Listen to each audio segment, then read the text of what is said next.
ګرانو کتونکو موږ سره دا وخت د پښتو شاعرۍ یو بل ستر نوم طاهر بنیری صاحب موجود دی او دا زموږ خوش قسمتي ده چې په یو داسې موقع باندې ناست یو چې دا قسم پوهان زموږ خوا کې موجود دي د هغې نه به هم دا تپوس کوم چې چونکې هغې هم د ساحل صاحب سره ډېر لوی د جدوجهد یا د شواخون ژوند تېر شوی دی او دا کتاب چې کوم دی د لفظونو جادوګر د هغې هم تر وړاندې پروت دی. نو د لفظونو جادوګر کتاب دا یو بانه ده، خو دې کې د ساحل صاحب د شخصیت یو پټ اړخونه څو پراته دي داسې. نو اگر چې دا کتاب مارکیټ ته نه وی راغلی هغې به کتلی نه، خو د ساحل صاحب دغه د ژوند اړخونه هم طاهر بنیری صاحب ته پته شته. نو د دې کتاب په حواله به زه د هغې پوښتنه زما دی چې د دې کتاب اهمیت په څومره یې په دې حواله باندې چې د ساحل صاحب د ژوند څو پټ اړخونه په هغې باندې بحث شوي. طاهر صاحب له اول تاسو هرکلی یم. ډېره مننه، ډېر شکریه.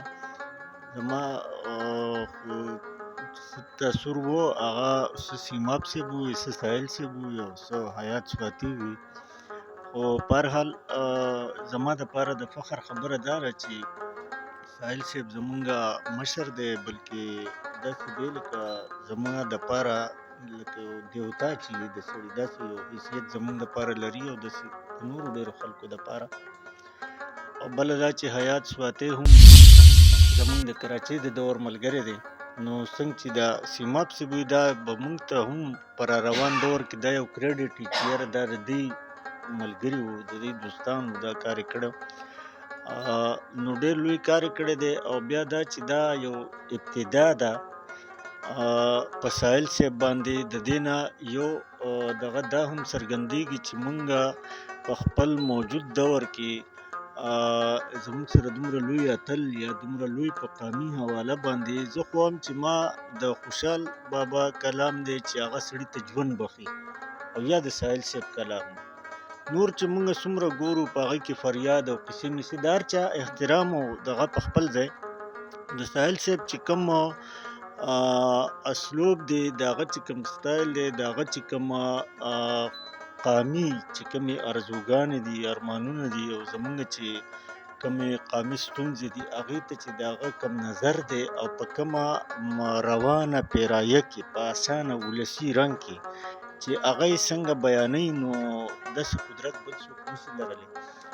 بله دا چې دا دې کتاب یو اهمیت دې حواله هم دی چې اوس چا پی ایچ ډي کړي، چا ایم فل پی ایچ ډي یا بل څه، نو د هغې دپاره مخصوص یو دایره چې په دغې کې به تاسو دننه خپل ریسرچ کوئ، تحقیق به کوئ. او دې کې چې کومو خلکو لیکل کړي دي په دې د لفظونو جادوګر کتاب کې چې حیات روغاني صاحب د چا نه راغوستي دي، نو هغه داسې کسانو زیاتره چې د هغوی د ساحل صاحب سره ازادي وه، هغه ډېر د نږدې نه پېژندو، او هغه د دې لیول خلک دي هم چې دی پېژنده. نو دا تر ډېره حده پورې ډېر لوی کار په دې بنیاد هم دی.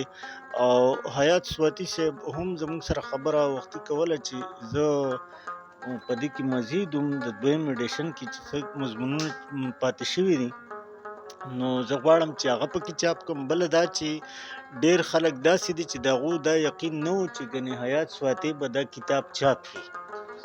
نو هغه خلک به هم اوس لیکونه وکړي. مونږ ته زما په خیال باندې اوس زمونږ سره چې کوم دلته موجود خلک دي که نه، او هغه زمونږ نه ډېر زیات پوهېدونکي خلک دي، هغوی ته هم لکه چې څنګه لیک په کار و په ساحل صاحب هغه شان چا نه دي کړي.